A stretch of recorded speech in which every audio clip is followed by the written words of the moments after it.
Hi, sugar baby boys and girls. I am Aurora, and today's episode of Sugar Baby 101 is about how to approach your sugar daddy or sugar mama if you haven't spoken to them for a while and you're not really sure where you stand.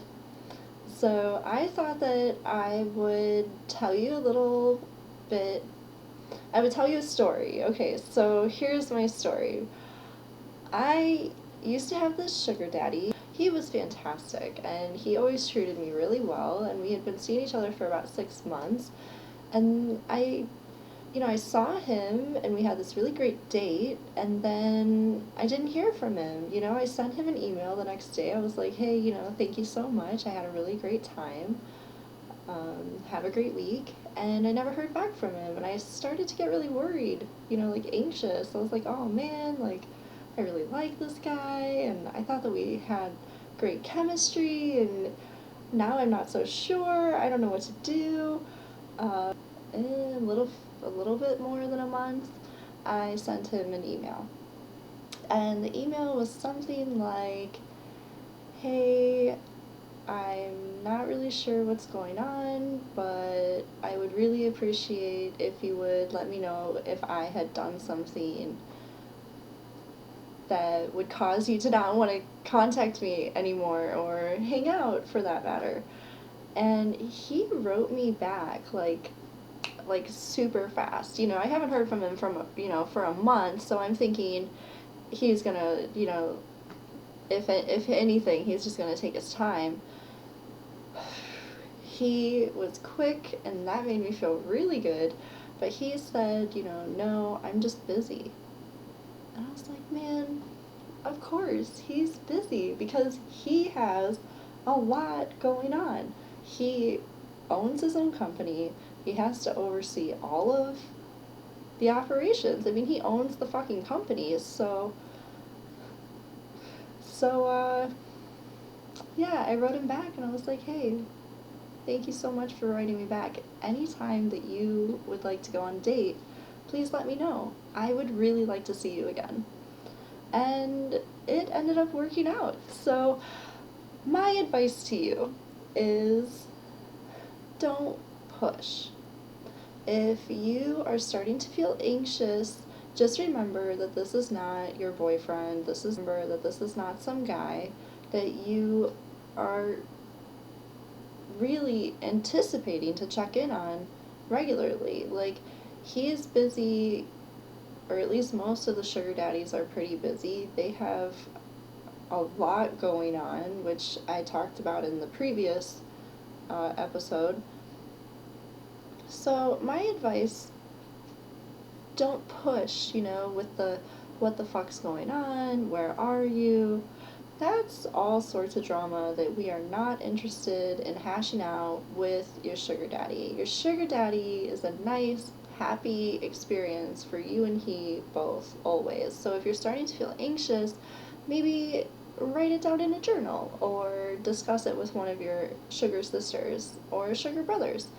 And sort of just take the back seat for a little bit. I waited a month, okay, a little bit more than a month. I don't recommend waiting too long, because if you wait too long, you run the risk of him thinking that you are not interested. So it's kind of like a sticky spiderweb, sugary spiderweb. And that's something to keep in mind when you're contacting them after a lull in conversation. You want to make sure that you address the issue. Hey, what's going on? I'm very curious if you have any time next week, Maybe don't like jump to conclusions. Don't be like, hey, hey man, I thought we had a good thing going. Like, man, what are you doing? Where are you? Those, those are not only bad impressions, those are really bad things to say to your sugar daddy or sugar mama. You want to make them feel welcome. You want to make them feel like you still have affection towards them, because you do. That's why you feel anxiety. I think that this is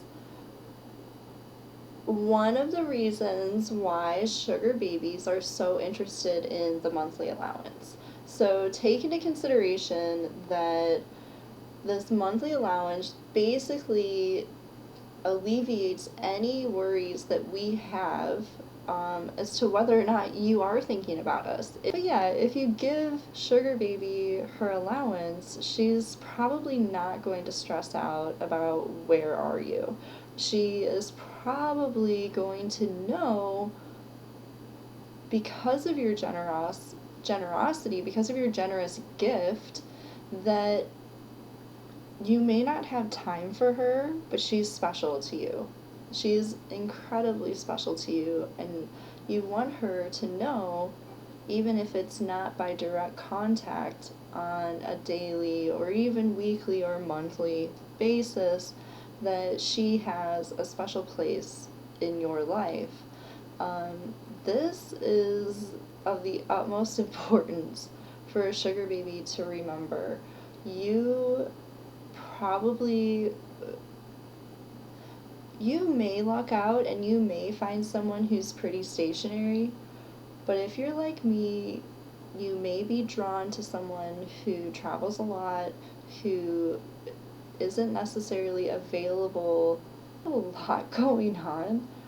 I do not really have time to be all like, hey, what's going on? 4 or 5 times a day, 2 or 3 times a week would be fine, but I can't do that like every day. Like I would go crazy. Something to think about, something to keep in mind is you don't want to be too pushy. You want to, if you're a sugar daddy, you want to make sure that you're respectful to your sugar baby's needs and perhaps stay in contact at whatever capacity you're comfortable with. But remember that she is thinking about you, or he is thinking about you.